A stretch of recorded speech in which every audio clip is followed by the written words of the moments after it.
साथियों नमस्कार। कैसे हैं आप सब लोग? मजामा केम छो कसा आहित।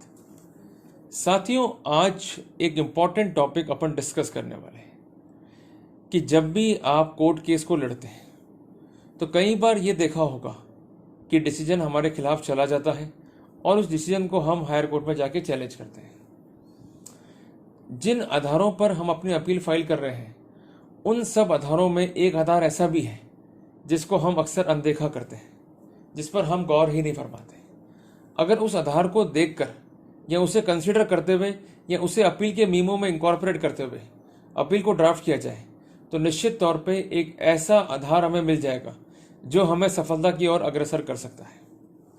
साथियों, कई बार देखा होगा कि जज अपना ऑर्डर लिखते समय उसमें कोई कारण दर्शित नहीं करते हैं।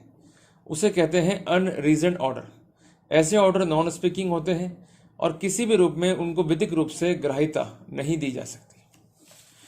इसी कंसर्न में माननीय सुप्रीम कोर्ट का एक रिसेंट जजमेंट है जिसमें स्पष्ट रूप से कहा गया है कि यदि किसी कोर्ट के द्वारा नॉन स्पीकिंग या अनरीजन्ड ऑर्डर पास किया जाता है तो उसे विधिक रूप से हम स्टैंड नहीं कर सकते हैं।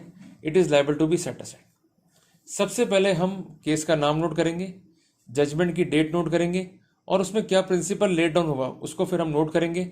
फिर उसको हमें अप्लाई कैसे करना है हमारी पिटिशंस में, उसको हम जो है वो नोट डाउन करेंगे। साथियों, लिख लीजिए आप, जजमेंट पास किया है honourable supreme court of India ने। जजमेंट में 2 जज जो है बैठे थे, जिस कारण ये डीबी का एक फैसला है। इसका पूरा नाम है the principal PRINCIPAL commissioner of income tax versus बनाम हो गया messrs Bajaj herbals private limited. Judgment की डेट है 7 अप्रैल 2022। मोटी मोटी बात क्या थी इसमें कि हाईकोर्ट की एक बेंच थी गुजरात में जिसके द्वारा एक आदेश दिया गया और जो आदेश था उसमें कोई कारण दर्शित नहीं किए गए। यह ऑर्डर चैलेंज किया गया और माननीय सुप्रीम कोर्ट ने ऑर्डर को सेटिस्फाइड करते हुए एक महत्वपूर्ण प्रिंसिपल हेल्ड किया। वो अपन जो है समझते हैं। ये है 3.1 और 3.2 पे, और पेज नंबर 2 पे जो है इसको मेंशन किया गया है as the impugned order passed by the high court is non speaking, कि जो ऑर्डर हाई कोर्ट द्वारा पारित किया गया है वो नॉन स्पीकिंग है। इट इज नॉन रीजन्ड, इसमें कारण दर्शित नहीं है। Even the submission on the behalf of revenue are not recorded. The impugned order passed by the high court dismissing the appeal is untenable and unsustainable. Under these circumstances, the impugned order is liable to be quashed and set aside. The matter is remanded to the High Court back for disposal afresh in accordance with law as per the merits. So, कुल मिला के हम एक बात कह सकते हैं कि अगर कोई कोर्ट नॉन स्पीकिंग या नॉन रीजन ऑर्डर पास करता है तो ये रूलिंग आपके काफ़ी काम आने वाली है। अब प्रश्न ये बनता है कि इस रूलिंग का हम उपयोग कैसे कर पाएंगे ताकि हमें अग्रिम रूप से सफलता न्यायालय की प्रोसीडिंग में मिल सके। साथियों, जब भी आप जुडिशियल प्रोसीडिंग को ज्वाइन करते हो, चाहे वो बेल के फॉर्म में हो, चाहे वो ट्रायल के फॉर्म में हो या मिसलेनियस एप्लीकेशन के फॉर्म में हो, आपकी एप्लीकेशन पे हमेशा ही सुना जाएगा अपोजिट पार्टी को, फिर आपके तर्कों को और फिर आपके डॉक्यूमेंट्स को। इस तरह से अपोजिट पार्टी के तर्कों को और अपोजिट पार्टी के डॉक्यूमेंट्स को देखा जाएगा और उसके बाद जो सक्षम विधि या साइटेशन जो पेश करी है उसका अवलोकन जज साहब करेंगे और अपना निर्णय पारित करेंगे।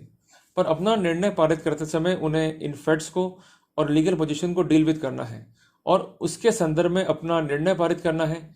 अगर मटेरियल सर्कमस्टेंसेस को, लीगल पोजीशन को डील विद नहीं किया गया है तो वहाँ पर ऑर्डर इनलीगल हो जाता है, ऑर्डर नॉन स्पीकिंग हो जाता है, जिसको हम कहते हैं नॉन रीजन ऑर्डर, जिसमें कोई कारण दर्शित नहीं है।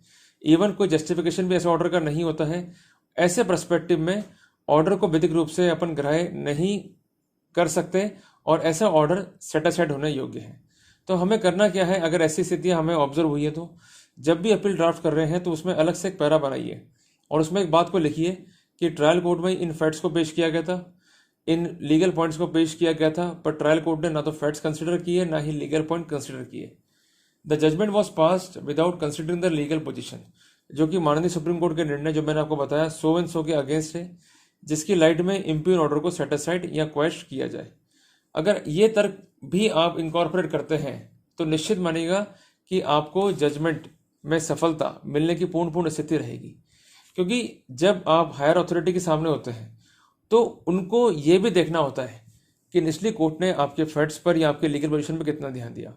अगर फैक्ट्स और लीगल पोजीशन पर ध्यान नहीं दिया गया तो ऐसे ऑर्डर नॉन टेनेबल हैं and they are liable to be set aside and quashed. तो कुल मिला के हमें घबराना नहीं है। अगर ऐसी चीज़ दिखती है तो हमें उनके अनुक्रम में या उनके अनुसरण में हमें वर्कआउट करते हुए जो है आगे बढ़ना है, ताकि हम इजीली सक्सेस जो है वो प्राप्त कर सकें। साथियों का टॉपिक अच्छा लगा तो वीडियो को लाइक और शेयर करना।